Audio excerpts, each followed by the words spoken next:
présenter brièvement le livre et parler un petit peu du processus d'édition avec Catherine. Ensuite, c'est Yara de chez Mémoire d'Encrier qui va prendre la parole pour parler pour présenter le livre de Chloé. Ensuite, Chloé et Catherine vont échanger ensemble, elles vont lire des extraits, parler de leur livre.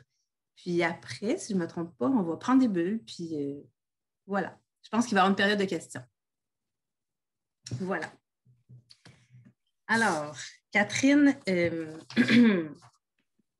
j'avais lu ses livres, je la connaissais par ses mots d'abord. J'avais vu performer aussi, donc je connaissais son style, son univers, sa voix, sa belle voix chaude qui nous emporte, sa voix chaleureuse, qui nous emmène vraiment très profondément dans son univers. Donc, j'étais ravie de la lire et de l'accompagner pour le projet Entomographie, qui ne portait pas ce titre-là quand je l'ai découvert. Ce qui m'a frappé d'abord dans ce texte-là, c'est la langue que Catherine a déployée. C'est une langue qui est pour moi fascinante parce qu'elle s'inspire autant du monde organique, naturel, végétal, que du monde de l'enfance, du quotidien, de la vie intérieure. Puis pour moi, qui est très sensible au rythme, j'étais aussi très attirée par cette langue qui était saccadée. Les vers sont courts, sont parfaitement ciselés. Donc, on est vraiment emporté dans un rythme très brut, si on veut. Entomographie, donc, c'est un livre qui fouille ce que l'on tait, où la langue est envahie par des pertes d'équilibre, puis qui emprunte aux insectes leurs mouvements, leurs mystères, leur pouvoir aussi pour faire surgir une parole nouvelle. À travers les poèmes de Catherine, la voix narrative est alerte. On est toujours attentif aux variations du temps, aux variations d'espace, d'intériorité. La poésie, elle déconstruit les images attendues. Donc, il n'y a jamais où la chute des poèmes, c'est jamais où on l'attend, ce qui fait qu'en tant que lectrice, on n'est jamais tout à fait tranquille dans cet univers-là. On est toujours un peu, nous aussi, en perte d'équilibre. On avance dans une nature profonde et touffue, puis tout à coup, on se retrouve sur un chemin, dans un wagon ou dans une épicerie. On baisse la tête, on la relève. On est toujours en fourmillement, à la surface de la peau, à la surface des mots. On est comme dans une intention, dans un geste, dans un rythme, avant le geste, avant le pas, avant la parole. Puis je trouve que c'est cette sensation-là qui se propage à travers tout le livre, à travers tout Entomographie. Pour parler un petit peu du processus éditorial, en fait, je vais voler ou emprunter les mots du très, très beau texte de Melika Abdelmoumen qui a signé ça dans l'avant-dernier numéro de Moebius. Elle a signé un papier qui s'appelle Accompagner, qui parle d'accompagnement littéraire, dans lequel elle dit, en fait, j'ai tout aimé de sa lettre, puis pour moi, elle me rejoignait beaucoup dans ce travail-là. Elle dit que la période du travail avec l'éditeur, l'éditrice, c'est une période au cours de laquelle, pour au moins 2 personnes, donc pour l'autrice et pour l'éditrice, le livre devient le centre du monde et où il est véritablement et attentivement et amoureusement lu. Donc, pour moi, je ne sais pas, c'est comme ça que je l'ai senti. Ce texte-là est devenu très, très important. Il y a eu beaucoup d'allers-retours entre Catherine et moi. Je ne les compte même pas. Je ne vais pas vous dire combien il y en a eu. Mais c'était des allers-retours, évidemment, virtuels, par courriel.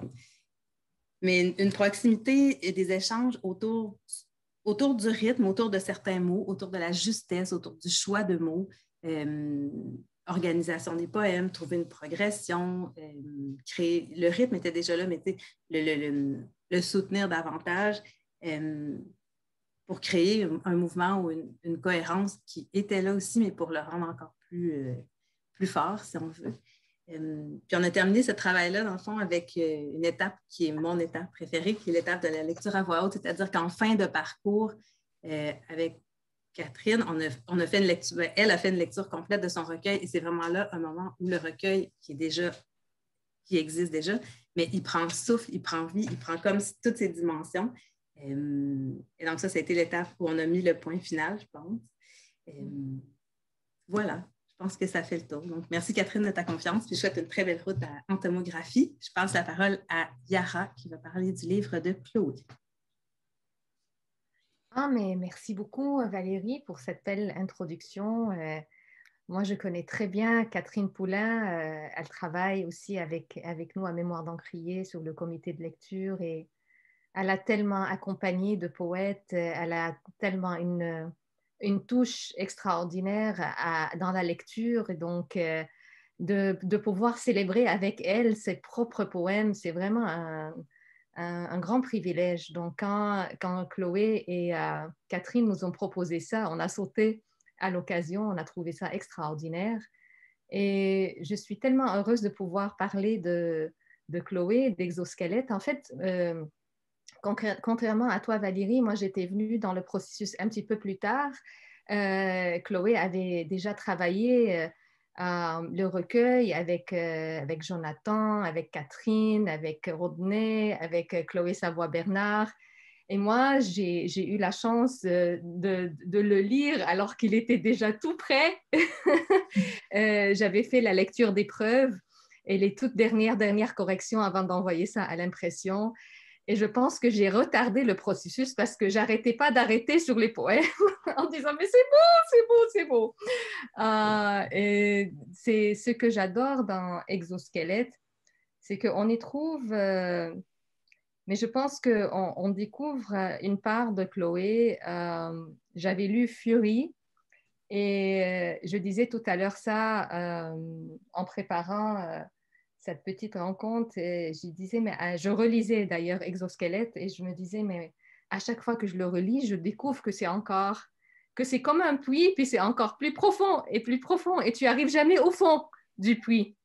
Et j'aime beaucoup cette idée de l'exosquelette comme Chloé qui se dit invisible, mais en même temps, quand tu lis sa poésie, tu découvres un univers extraordinaire avec des tonalités complètement différentes. Il y a l'amour, il y a la sensualité, il y a l'amitié, il y a le boxe, il y a le manifeste féministe, il y a tout là-dedans. Donc, on en sort et on a l'impression d'avoir mais vraiment voyagé à travers tous les univers, tout l'imaginaire, en fait, et de n'avoir que touché la surface même de quelque chose qui est encore beaucoup, beaucoup plus profond qu'on le croyait.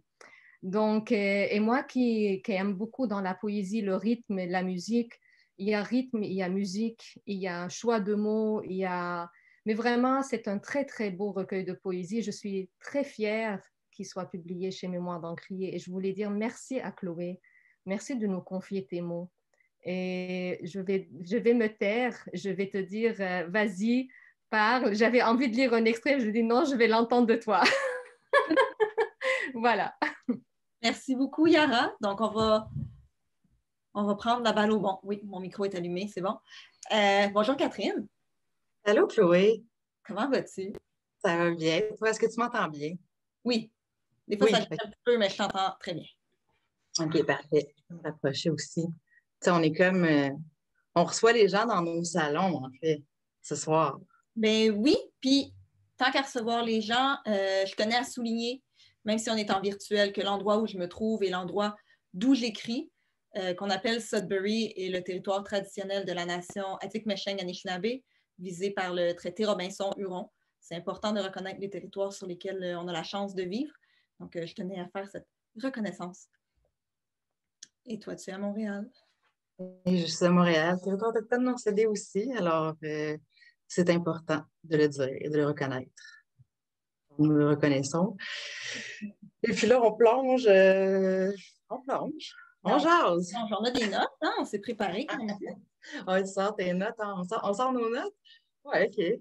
Non, mais un aide-mémoire. En fait, Catherine et moi avons discuté déjà quelques temps et moi, ce qui me frappe, et encore plus après t'avoir parlé, c'est le langage. Donc, comme Valérie le disait, tu dis le non-dit, mais avec des mots.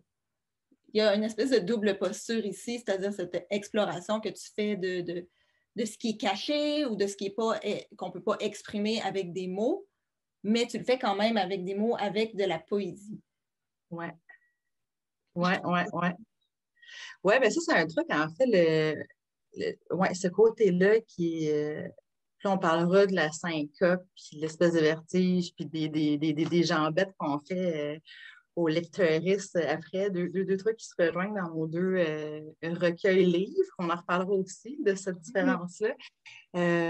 Mais oui, ça, c'était vraiment c'est une longue réflexion aussi en tomographie sur la langue, le langage. Puis quand la machine en fait s'embourbe, c'est essayer de mettre le doigt ou le mot sur cette espèce de vertige-là, en fait, de faire ressentir les pertes d'équilibre. Quand je dis c'est un rapport aux insectes qui grue jusqu'au mot, puis c'était vraiment un gros travail là-dessus. Quand Valérie, justement, disait, puis elle l'a bien souligné, là, l'espèce de côté là, qui déstabilise, ben, c'est un peu ça aussi, parce que je cherchais un petit peu la zone de déconstruction vers la reconstruction d'une parole. C'était vraiment ça, le jeu. Ça a été très le fun. C'est une réflexion qui m'habite encore, sérieusement. Là. C'est quelque chose qui continue. Là. De toute manière, mes réflexions, moi, dans mes livres, là, c'est jamais terminé. C'est tout le temps en évolution. Donc, dans 10 ans, on pourra en reparler. Peut-être que je serai rendue ailleurs dans ma réflexion. Puis ouais, c'est ça. Bien, c'est quelque chose, justement, tu parlais, tu as mentionné brièvement bon, les enjambements, puis moi, ce que j'aime beaucoup dans tes poèmes, c'est les vers qui ne sont pas terminés, qui restent un peu en suspens. Puis je me souviens t'avoir écrit dans un courriel, il y a ça 3 ou 4 ans, « Ah, je pense que j'ai découvert quelque chose, je vais appeler ça l'enjambement radical. » Bon, j'étais en train de lire Robert Dutton qui brise ses vers de façon non grammaticale, et je trouvais ça super intéressant de faire des collisions, en fait, quand on coupe le vers à la bonne place, on en vient à créer 2 ensembles de sens distincts et ensuite qu'ils se réunissent d'une 3e façon. C'est quelque chose que tu fais beaucoup toi aussi dans ta poésie. En fait, comme avec ton recueil, moi, j'aime ça. Moi, j'aime ça me faire happer par un texte. Donc, ça veut dire que c'est sûr que me faire déranger, c'est correct pour moi. J'aime ça être dérangée, surtout en poésie. Il faut que ça me dérange, il faut que je vive quelque chose. Puis justement, ça, des traitements dans le vers qui sont non conventionnels ou qui font que je m'enfarge un petit peu. On parlait de jambette un petit peu. Ben, des fois, ça me force justement à réfléchir à ce que je viens de lire, à revenir, à relire le vers précédent, le vers suivant, le vers en question qui me fait trébucher, puis à repenser un peu le poème. Puis j'aime aussi les poèmes qui me forcent à lire à voix haute, pour me mettre en bouche le poème. Puis finalement, faire sens de ça pour moi. Puis ça, je l'ai beaucoup fait aussi dans ton recueil, là, dans plusieurs poèmes. Et puis ça, j'étais comme, ah yes, OK, je suis contente, j'aime ça. J'aime cette zone-là là, de travail pour moi. Ouais. Ouais. Dans mon poème aussi. Ça se rejoint. Oui, c'est vrai que dans mon recueil aussi, j'ai peut-être mis plus de chair que dans Furie. Effectivement, les phrases se suivent mieux ou plus aisément pour ceux qui sont habitués à une certaine narration. Mais il y a aussi cette volonté-là de déstabiliser. Moi, j'aime pas le long fleuve tranquille. Et c'est quelque chose dans la forme même du vers et du poème, de cette idée de faire rencontrer 2 mondes. C'est toujours l'intérieur, l'extérieur. Hein? C'est toujours quelque chose que j'observe, puis ensuite comment moi je me sens, puis comment parfois c'est un décalage complet. Puis tu en parlais toi aussi, cette idée de l'extérieur vers Catherine, et de Catherine qui est... il y a un poète à Sudbury qui s'appelle Tom Leduc. Il a été longtemps, sa job c'était shipper-receiver, puis il disait c'est ça la poésie, tu reçois puis tu renvoies. Carrément, oui. C'est quand même... Mais c'est le fun de renvoyer avec une petite surprise, ou un petit jab. Gentil, quand même. Et oui, mais oui, la boxeuse, voilà, c'est ça. Un petit jab, un jab, voilà, c'est ça. Oui. Mais ouais, de l'extérieur vers l'intérieur, il y a quelque chose aussi qui me ramène à ton idée parce qu'on peut aussi parler des 2 dimensions, puis ça, on s'en est parlé, puis je trouve ça super intéressant. Juste la structure de ton recueil, parce que je parle de recueil pour toi, et moi, je vais parler d'un livre pour moi, en fait. C'est comme 2 notions, puis on en a discuté souvent ensemble, de cette notion-là, du recueil de poésie versus une mouche, versus un livre de poésie. Toi, c'est clairement un recueil. Puis ça, c'est le fun. Puis ça, je te l'avais dit, puis je te le redis, en fait, parce que je trouve qu'on ne voit pas ça souvent en ce moment dans la poésie francophone. Le recueil, donc, tu sais, plusieurs suites de poèmes. Tu sais, toi, c'est vraiment clairement 5 tableaux. C'est pas un livre qui se suit, contrairement, mettons, à Furie, qui était vraiment un livre de poésie. Exosquelette, c'est un recueil. Puis ça, je trouve ça agréable de voir ça. Je le vois plus du côté anglophone un peu en ce moment, les recueils de poésie. Ouais. Je trouve ça intéressant. Tu sais, moi, c'est vraiment un livre, clairement. C'est pas le même souffle, en fait. Puis le travail non plus, c'est pas le même. Puis ça, c'était quelque chose que je voulais réfléchir un peu avec toi. Tu sais, comment tu as ces 5 tableaux-là, en fait, comment tu les as choisis? Comment tu les as, ce travail-là, moi, je ne l'ai jamais fait. Je n'ai jamais pensé des recueils. C'est toujours une pensée pour un livre, en fait. Là. Ben, c'est cette idée de l'épuisement. Des fois, j'arrive au bout d'un sujet, puis je trouve qu'il est épuisé. J'ai fait le tour, mais ça fait 20 poèmes, ça fait 25 poèmes, des fois 30. Ça ne fait pas un livre, mais c'est quand même un univers qui se tient en lui-même, qui est cohérent, et que j'ai envie de partager. Donc, c'est de comment assembler maintenant des suites ensemble. Il y a eu beaucoup de travail entre la première version que tu avais lue puis la version qui est publiée. Je pense qu'il y a 2 suites au complet qui ont sauté, puis il y en a eu 2 nouvelles, puis il y a des poèmes qui ont changé de bord. Puis il y a eu beaucoup, beaucoup de travail là-dessus pour justement que ça se tienne et qu'il y ait aussi un souffle ou un élan qui, même si le sujet n'est pas le même, que la façon d'écrire ne soit pas trop différente. Il y a pas une... Toutes les suites sont en vers, il n'y a pas un bout en prose, un bout en haïku. Là, on s'entend qu'on reste dans des poèmes en vers libre de longueur semblable. Je ne sais pas, il y a quelque chose dans la structure du poème même qui me dit, au-delà du thème, qui me dit ils fonctionnent les uns avec les autres, puis dans ce souffle-là. Alors que toi, tu as aussi 4 sections qui sont toutes chapeautées par un insecte qui viennent un peu donner une teinte sans affirmer une direction, mais on est encore là dans plus une trajectoire d'un seul univers. Oui, définitivement. Oui. C'était vraiment, c'est vraiment une traversée qui émerge d'une seule et même réflexion, en fait, là, clairement. Donc, ça, c'était définitif. C'était un livre. Tu sais quoi que je veux dire, on dit un livre, une suite, ça suit, mais je veux dire, je pense que, on le sait, là, chaque poème est un petit univers en soi. Sinon, c'est ce qui est fascinant et ce qui est magique avec la poésie aussi, c'est que, un seul poème d'un seul livre peut te faire vivre quelque chose de tellement fort que tout le reste du livre, en fait, ben, si tu ne le lis pas, c'est pas grave. Au moins, tu auras vécu ce moment-là avec ce poème-là. Donc, bon, mais cela étant dit, oui, c'était pensé en livre. Les 4 sections, c'était 4 petites scènes, en fait, 4 petits voyages. Tu parlais, je pense que c'est Valérie qui parlait tantôt aussi de...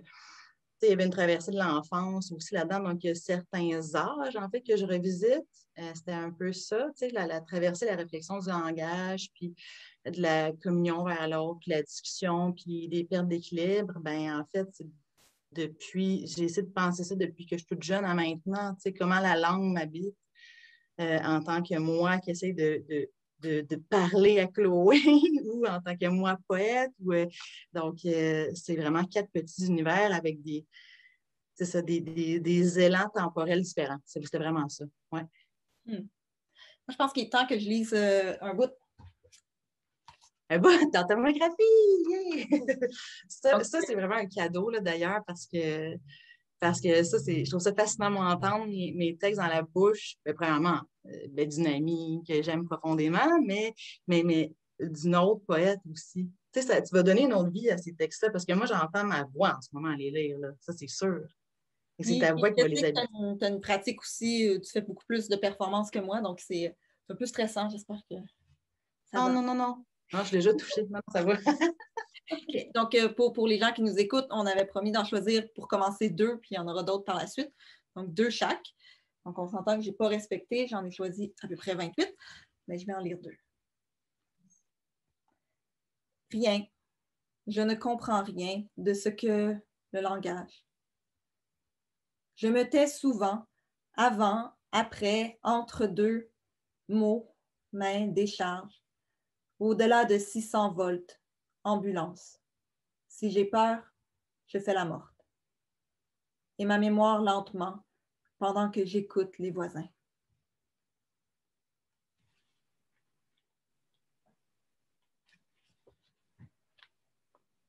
Quand tu t'aperçois, fracture dermique, veines multicolores, constellations, réseaux, surface, toucher. Chaque fois grande peur électrique, d'un bout à l'autre de ton spectre. C'est la faute de ton squelette externe. Pleure pas, moi non plus.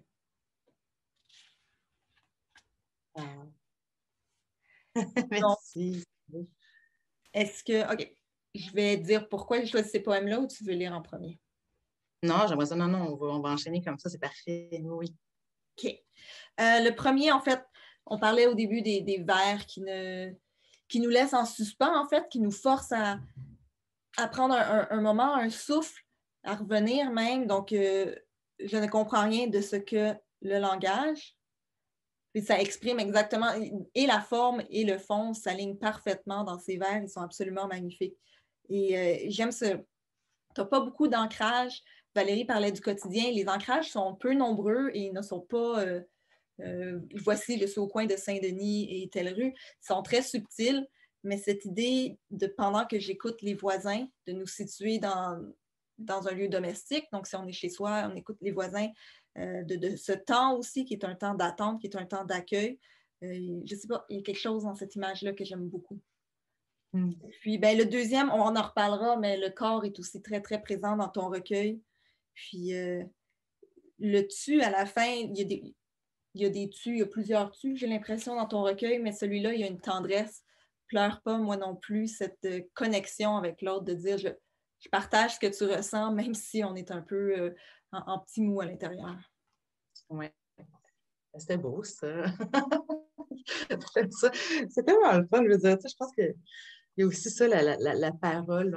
Je viens tout le temps à ce sujet-là, la parole, mais la parole de l'autre, tu sais, toi qui me raconte en fait ce que tu vis dans mes poèmes. Moi, je trouve ça magique, c'est fantastique, ça. C'est comme tellement des beaux moments, c'est précieux. Tu sais, j'essaie de...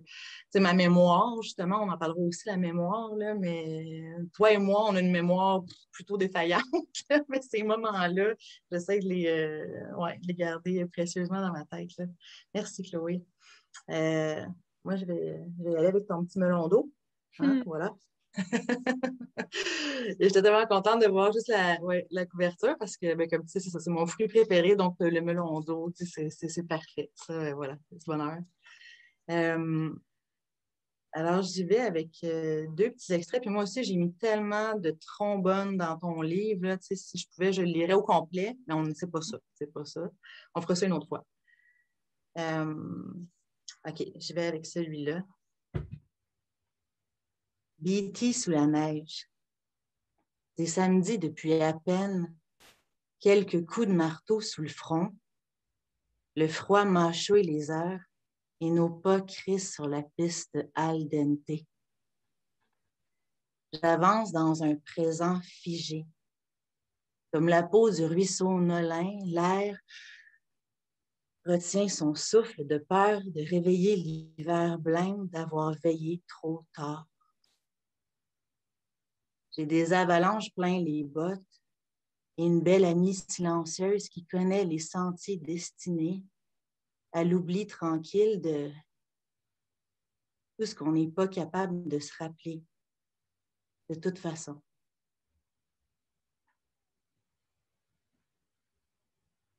Un petit deuxième. Ah, ouais, ça aussi, c'est beau, c'est beau.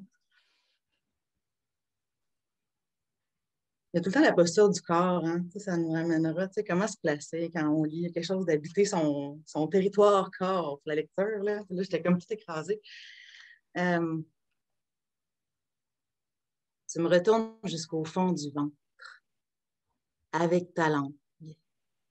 Remue en moi, tu décroches un à un les hameçons de mes chairs, me lâche à mesure que tu me saisis.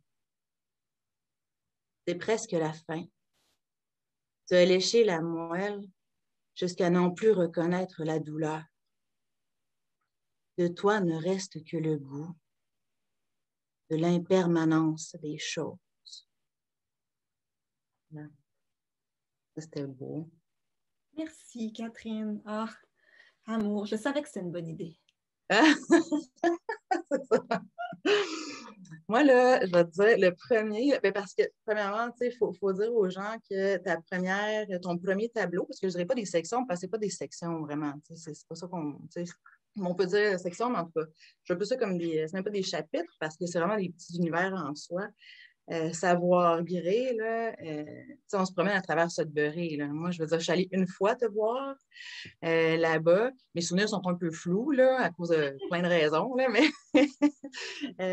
je la retrouvais là-dedans. Puis tu nous fais voyager à travers Sudbury, c'est fantastique.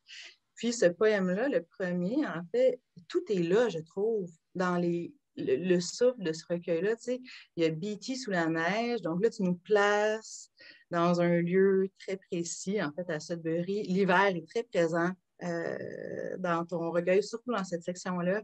Il y a la fatigue du corps, il y a la fatigue du cœur un peu, le temps.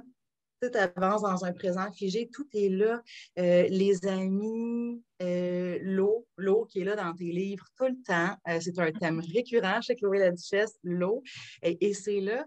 Et ce poème-là contient un peu tout ton univers poétique, je trouve. C'est comme tout est là. Il manque peut-être juste, même pas, il y a un petit peu d'humour parce qu'avec la piste al dente, tu évoques ta petite twist de sourire à la Chloé, la Duchesse. Et je trouvais ça vraiment très représentatif de ta poésie, ce poème-là. Ces 3 strophes-là, c'est ça. C'est comme le petit monde de Chloé est un peu là-dedans dans ce livre-là. Puis le deuxième, ben là, je veux dire, ça, c'est magnifique. C'est dans Autodafé, le tableau d'après, si tu veux. Puis, c'est beau, ben là, c'est le corps, le corps amoureux, mais cet amour violent, en fait, qu'on reçoit, puis qui nous fait du bien, mais qui nous fait du mal. Puis c'est comme une promesse de douleur, un peu, là. Puis on l'a là-dedans. Il y a quelque chose d'insaisissable aussi, avec ton dernier vers, là, de l'impermanence des choses.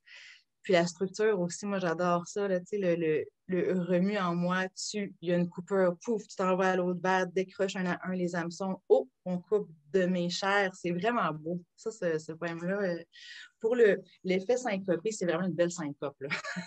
Vraiment. Ben, merci, puis c'est vrai qu'il y a quelque chose dans l'amour, tu sais, je sais pas, les gens le vivent différemment, mais il me semble que quand on est anxieux, on voit tout de suite le mur dans lequel on fonce, là, donc c'est... Je suis quelqu'un de très positif, hein. Pas du tout pessimiste. Puis justement, le corps, oui, on en parle toutes les deux tellement. Toi, les genoux, tu as une petite passion pour les genoux et les rotules. Mais ouais, le corps complet, les muscles, le mouvement, la langue, la tête, le bras, tout est là. Oui. Mais c'est drôle que tu dises ça parce que j'ai fait une énumération dans un document, là, mes notes de lecture, et je notais toutes les parties du corps, en fait, que tu nommes dans ton recueil. Je vais te dire que ça fait un bon petit paragraphe aussi. C'est drôle, ça. Puis moi, je trouve ça fascinant parce que là, tu sais, on parle, toi aussi, tu parles de ça, mais je trouve, tu sais, ce dialogue-là entre nos deux livres, recueils, je trouve ça fascinant. En fait, c'est des chambres de discussion qui se sont créées. Ben, malgré nous, en fait, parce que je veux dire, toi, tu as lu mon projet, c'est une version super embryonnaire. Moi, j'ai lu le tien, ça fait longtemps. Ils ont changé les deux, puis on se retrouve avec des petites chambres de discussion, puis ça arrive avec plein d'œuvres dans la vie. C'est normal. Moi, je trouve ça toujours fantastique quand 2 œuvres se parlent, dans le fond, en dehors même des autrices, des poètes, des auteurs. Il y a quelque chose qui se passe entre 2 livres. Ça dialogue. Puis ça, on l'a beaucoup entre nos deux, avec des... C'est pas... avec des réflexions complètement différentes, on se retrouve. Le corps, il n'est pas déployé de la même façon dans nos 2 projets. C'est un corps qui veut reprendre son territoire, en fait, qui veut être vu, qui veut s'assumer, qui veut dire, OK, ben voici mon territoire corps, comment je vais l'habiter pour que le paysage autour m'accepte puis que les gens qui passent à côté de moi me voient. Il y a quelque chose de... C'est un corps relation, c'est un corps, c'est comme la main tendue. Il a fallu que je coupe une coupe de main, pas littéralement, mais dans mon recueil, parce qu'effectivement, la main était presque trop présente, cette idée de toucher, de rejoindre. Puis toi aussi, il y a cette idée du toucher, mais aussi du retrait, comme un peu une espèce de peur ou une espèce de... du retrait. Oui, c'est ça. C'est comme un peu... le traitement des corps, il est vraiment différent dans ce sens-là que moi, c'est une espèce de fouille, mais très... c'est pas un repli, en fait, là, mais en fait, c'est le corps qui est comme une espèce d'extension. Puis en fait, c'est carrément ça. Quand on a des pertes d'équilibre, quand le langage s'enfuit, ben, on le ressent jusqu'à dans notre corps, notre posture, puis on n'a plus la parole. Puis comment retrouver cette parole-là, mais le corps s'en ressent. C'est un peu ça que je voulais écrire aussi, là, justement la perte ou la disparition du corps avec la parole. c'est complètement différent. Je trouve ça super intéressant, ces deux réflexions-là sur le corps entre nos deux projets. Mm-hmm. Puis, quelque chose que tu as dit tantôt, puis là, je ne l'ai pas noté, même si j'ai 3 crayons sur moi. Il y a quelque chose de la menace dans le tien, effectivement. J'imagine, il y a comme le après la perte de langage, mais il y a beaucoup le corps est découpé, le corps est faillible, il est menacé. Il y a peut-être de ça dans le mien aussi. Bon, la partie sur la boxe, comme tu le disais, c'était plus une reprise du territoire, mais ça vient du constat que j'ai ou que les femmes n'ont pas nécessairement le contrôle qu'elles voudraient sur leur corps et que même quand elles veulent l'avoir, on peut en décider autrement. On voit assez bien qu'est-ce qui se passe, par exemple, les lois qui viennent de passer au Texas sur l'avortement ou des choses comme ça. Donc, moi, c'est important d'amener cette dimension politique-là aussi dans ma poésie, de redire que c'est à moi, puis que ça m'énerve qu'on veuille me dire quoi faire ou comment le faire. Ce qui fait penser à un autre poème de toi que je voulais lire. Le temps avance, c'est peut-être le temps que je le lise. Attends, il est où? Attends, c'est dans lequel de mes 8000? Ah! Voilà. Arrête de dire cœur, on dit âme, on dit psyché, pensée, conscience, lobe. On dit de regarder les gens dans les yeux, surtout pas en pleine poitrine. On dit la nuit, tous les chats sont gris. La nuit, mon visage se ponce. La lumière me scie l'élan comme 3 miettes sur un comptoir. Il y a des injonctions là-dedans. Il y a du... Puis encore là, je pense qu'on est proche de l'enfance aussi. On dit à l'enfant quoi faire, quoi ne pas faire. Puis ensuite, il y a le constat de comment est-ce que toi, la voix poétique se sent par rapport à ça. Mais c'est pas comme ça que moi je le vis. Et qui pour venir me dire comment vivre, comment m'imposer ça? Oui, c'est l'espèce de réappropriation de la parole. Puis avec le corps aussi. Fait que dans le fond, c'est un peu ça. Étant donné que c'est l'extension, parole et corps vont main dans la main. Ben, c'est comme.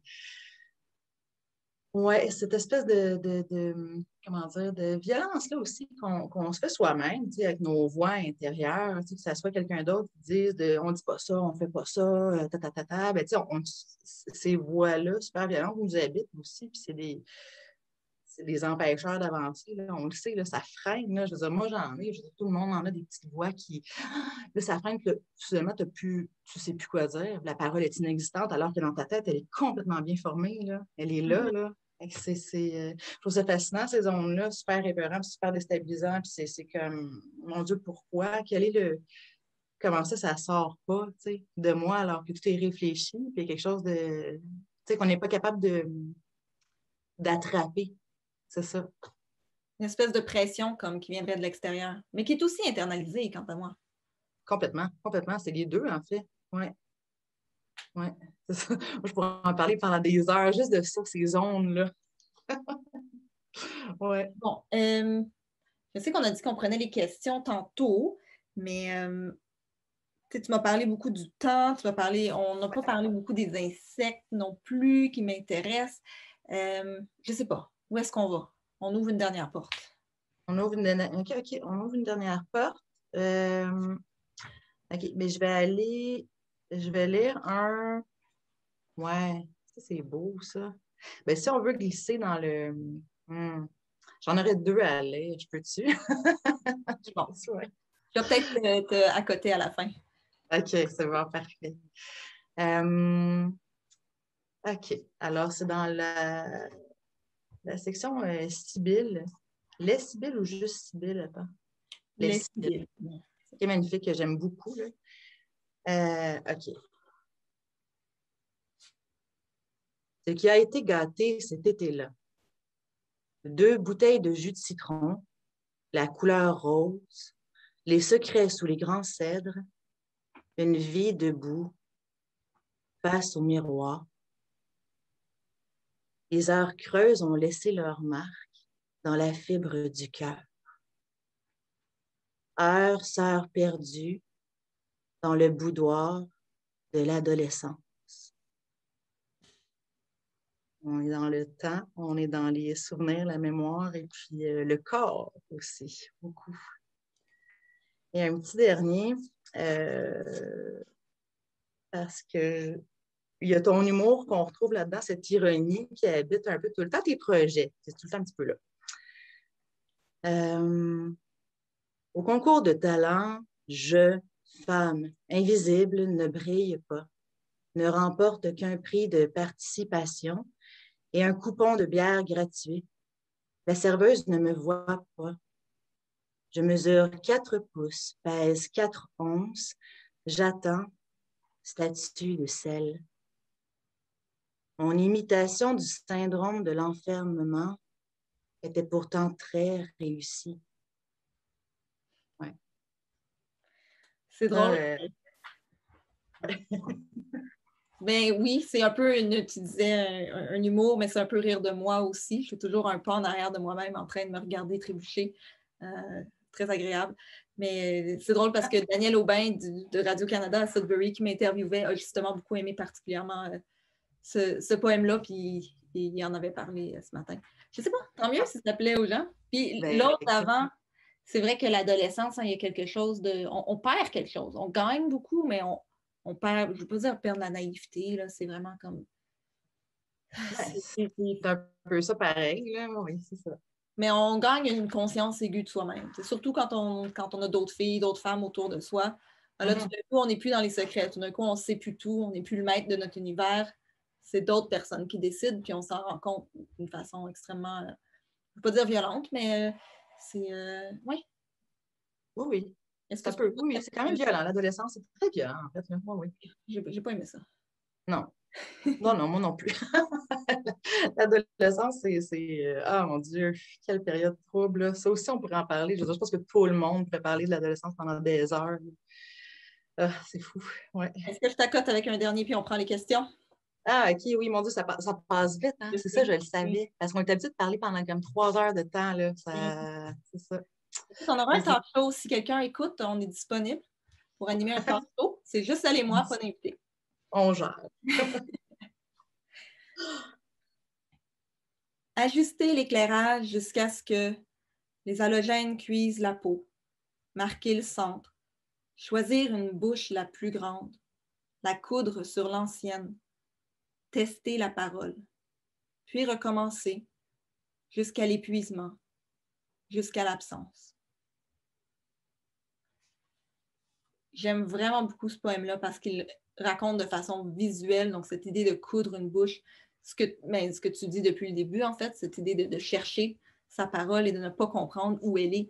Et là, tu l'incarnes plus précisément dans une bouche, on s'entend qui est une solution de secours, qui est un band-aid. Ouais. Moi aussi, je l'aime, ce poème-là. Je sais pas, je pense qu'il est important. Ouais. Il est important pour ce livre-là. Je suis contente que tu l'aies lu. Merci, c'est beau. Ah. C'est-tu Catherine? Oui. On va avoir une téléspectatrice, en tout cas, une auditrice. Il faudrait qu'elle soit audible aussi parce que Catherine Cormier-Larose, qui est dans les commentaires, fait les meilleurs Yeah, girl! En arrière-plan, donc on aimerait ça. Oui, ça serait assez fou. Ça pourrait être une invitée quotidienne. On a une question de Xavier Laure-Giroux. Allô, Xavier. Pouvez-vous nous expliquer le choix des titres que vous avez choisis? Puis là, je vais commencer avec toi, Catherine. Je commence? Ah oui, OK. Entomographie. Oui, entomographie, là. Ça, en plus, là, je vais essayer d'aller rapidement. Mon projet, il y a eu 45 millions de titres, là, mais c'est toujours ça. C'est un peu difficile. Moi, je trouve que souvent, c'est très évident, le titre d'un projet, ou alors, pas pantoute. Là. Puis celui-là, c'était un peu pas pantoute. Je me suis promenée à travers plein de titres. Puis, en fait, celui-là était là au début. Puis c'est drôle parce que ce titre-là, moi, je le dois à un ami qui s'appelle Maxime Patry. Puis c'était pendant un souper d'amis. Dans le temps, on faisait ça, là. Puis je parlais de ce projet-là, puis ma réflexion, puis j'ai commencé les insectes, puis la parole, tout ça. Puis il a eu sorti, on cogitait, là, ma soeur aussi était là d'ailleurs, là, je la salue. Puis là, il a dit hey, entomographie, il me semble que ça représente bien ce que tu dis là. Puis j'ai dit ouais, puis écoute, j'ai retrouvé le bout de carton sur lequel, genre, je l'avais écrit, là, on voit à l'envers, là, par exemple, mais en tout cas, c'est ça, comme une espèce de promesse que ce livre-là allait exister un jour, tu sais. On l'a écrit, puis je dis, OK, je vais mettre ça sur mon bureau, je vais le garder, puis un jour, ce livre-là existera. Et voilà, la promesse est exaucée. Donc, en tomographie, c'est vraiment pourquoi, ben, c'est ça, c'est les insectes, l'espèce de côté étrange des insectes, donc l'étrangeté de la parole. Quand on regarde vraiment la langue comme ça, c'est assez étrange, là, la langue, là, puis la parole, comment ça se construit, puis ça se déconstruit. Puis les insectes, on les voit un petit peu comme des choses bizarres. Puis à la base, moi, c'était l'expression avoir des bébites dans la tête qui était là au début. Fait que, ouais, en tomographie, puis graphie, ben, l'écriture, mais aussi comme une radiographie de la pensée, de la parole, les insectes qui sont là. Donc, ouais, je trouve que ça représente exactement comment je le voyais. Puis c'est un mot qui est étrange déjà qu'on ne voit pas beaucoup. Fait que voilà, ça, je te laisse rebondir avec exosquelette. Ben oui, moi, Fury, ça m'avait pris... c'était comme venu assez rapidement. Puis la même année que je l'ai sorti, il y a quelqu'un d'autre en Europe, Lauren, en tout cas, qui a sorti un livre qui s'appelait Les Furies. Puis je me suis dit, je ne me ferai pas avoir une deuxième fois. Il m'a googler le mot, puis il m'a m'assuré qu'il n'y a personne d'autre qui l'ait utilisé. Ouais. C'est un peu comme toi, ça m'a pris énormément de temps de trouver le titre. Parce que c'était 5 suites, puis je ne voulais pas appeler ça juste, ben, pas Sudbury, mais quelque chose de très sudburois, puis laisser de côté tout le reste qui était aussi important. Puis je me suis dit, mais c'est quoi cette démarche-là? Qu'est-ce qui est au cœur? Puis je me suis dit, ben, c'est une espèce d'autoportrait, en quelque sorte. Comme Yara le disait au début, je pense que ben, c'est un peu prétentieux, mais c'est un peu moi que je mets en scène ou que mais c'est ma poésie, c'est mon livre. Je veux dire, Mais non, pas là, mais voilà, donc je me suis dit, mais c'est moi à l'extérieur de moi. Donc moi, à l'intérieur de moi, je pense que ça va rester insaisissable pour le restant de ma vie, même moi, je ne suis pas au courant. Mais à partir du moment où j'écris, à partir du moment où c'est à l'extérieur de moi, je comprends. Donc, c'est la façon que je me comprends et que je me rends visible. Je me suis dit, ben, qu'est-ce qui est autour d'un corps, mais qui le rend visible et qui le rend solide, qui le fait qu'il se tient debout, c'est un exosquelette. Ouais. Donc, ça va être... Puis encore là, moi aussi, je cherchais un mot qui soit unique, puis qui sonne bien, puis on est des poètes, hein, on veut pas de quel mot, mais ouais, un mot un peu recherché. Là, j'espère qu'il n'y a pas des amateurs d'insectes dans la salle qui vont nous poursuivre pour avoir utilisé des mots, pour avoir fait acheter des livres qu'ils ne voulaient pas lire. Ah. Mais, écoute, les mots sont de libre parcours, et voilà. On va être mal comprise. Qui achète un livre, je ne pense pas que c'est de la poésie, mais finalement, c'est ça, ça ne parle pas tant de bibites. C'est ça. Sorry. Ouais, ça arrive, ça. Des malentendus. Ouais. On a une question de Jeanne Tremblay. Veux-tu la lire? Attends, non, je vais te laisser aller parce que attends, je ne vois même pas, moi. C'est bon. À quel moment on sait qu'on a terminé son recueil, qu'on vient d'écrire le dernier poème du recueil, qu'on est arrivé au bout? On ne sait pas. On pourrait continuer de les travailler infiniment. C'est Dominique Robert, la poète et l'essayiste que j'ai rencontré dans un salon du livre en Outaouais, qui me disait, ben, un moment donné, il faut apprendre à laisser aller. C'est là que le travail éditorial arrive aussi, dans le sens qu'on le montre à notre éditeur, puis il nous dit, you know what, c'est pas à point, ou s'il nous dit, en fait, ça a du sens, ça se tient, moi je le comprends. Je me fie beaucoup à mes éditeurs pour me dire s'il y a, ou à mes amis lecteurs, mes amis lectrices, pour dire si ça a un sens et si ça se tient. Mais je pourrais réécrire les poèmes probablement jusqu'à ma mort et quand même trouver des choses à changer. Donc, on ne le sait pas. Je pense qu'à un moment donné, on est tanné. C'est le premier signe. On est tanné, puis on le fait lire à quelqu'un d'autre qui nous dit oui, ça se tient. Oui. Ouais. Oui, je seconde. Ouais. C'est vrai, ça, c'est un point super important. Je pense que la fin d'un... Il y a aussi une espèce d'instinct, je pense qu'on arrive où est-ce que il y a une sensation de OK, ben, je pense que je tiens un livre. Là. Mais là, après ça, le finir, clairement, moi, je dis allô Valérie, là, parce que elle a accueilli tous mes doutes. Et puis moi, ben, tous les mots, là, je veux dire, chaque mot, presque, OK, mais telle affaire, ou tel poème. Puis à un moment donné, je pense que c'est ça, l'éditeur, l'éditrice, c'est vraiment le meilleur ami, la meilleure amie dans ce temps-là, de faire comme, OK, regarde, oui, ça va, là, je pense qu'on l'a, le projet, il est fini, là, c'est bon. Puis parce que des fois, c'est vrai qu'on n'est pas arrêtable. qu'on pourrait continuer à écrire, ajouter, assurer, changer des choses, mais c'est vrai, ça suffit. Il faut faire confiance au lecteur, puis aussi, je pense que des fois, c'est comme, il y a d'autres projets, je sais, Catherine, que tu travailles sur un autre recueil depuis un bout de temps déjà, il y a un autre projet qui vient, puis on a envie de s'y donner au complet, puis, fait qu'il faut fermer une porte pour en ouvrir une autre. On ne peut pas faire tous les recueils tout le temps en même temps. En tout cas, moi, c'est comme ça que je le vois, mais effectivement, il y a peut-être des gens qui se disent, voilà, mon œuvre est complète. Je ne les connais pas, mais peut-être. Ouais. Ouais, la fin est super claire. Là. Peut-être que ça arrivera un jour, peut-être que ça nous arrivera, mais voilà. Donc, c'est une réflexion n'est pas terminée sur la fin d'un livre. C'est une bonne question, c'est super intéressant.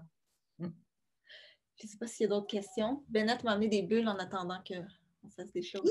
Moi aussi, j'en ai des bulles. Oui, c'est vrai. Je pense qu'on a le droit, hein? Comme Yes. ça.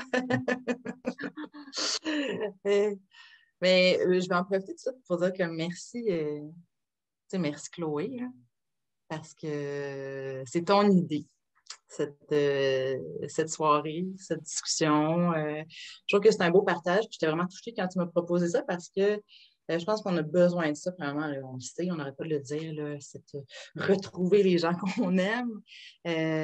Puis, de célébrer nos livres ensemble, il y a quelque chose de très amoureux là, dans ce geste-là. Puis je trouve ça c'est précieux. Je suis très touchée. Merci beaucoup.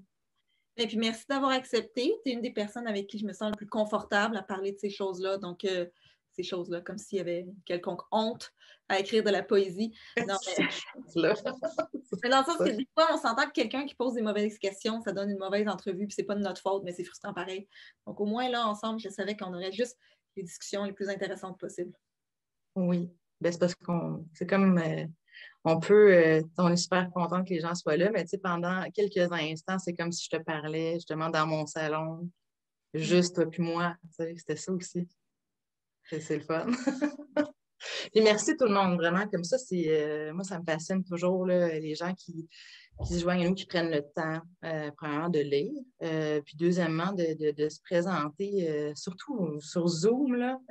C'est pas, on est un peu tannés tout le monde là, de Zoom, mais merci beaucoup. C'est vraiment gentil, puis c'est vraiment apprécié. Voilà. Puis, bon, puis un dernier merci, là, excuse, c'est comme Valérie, là, parce que, sans toi, ce livre-là, ce livre-là, il n'existerait pas, là. Non. Voilà. Merci à tout le monde. Fait qu'on on va lever nos verres, puis je pense que ça va clore la discussion parce qu'on n'a pas de nouvelles questions. Nous. Donc voilà, cheers, puis on laisse les gens aller acheter nos livres, acheter le livre de Catherine, Entomographie, et le mien. Exosquelette de Chloé la Duchesse. Voilà. Merci. Merci beaucoup tout le monde.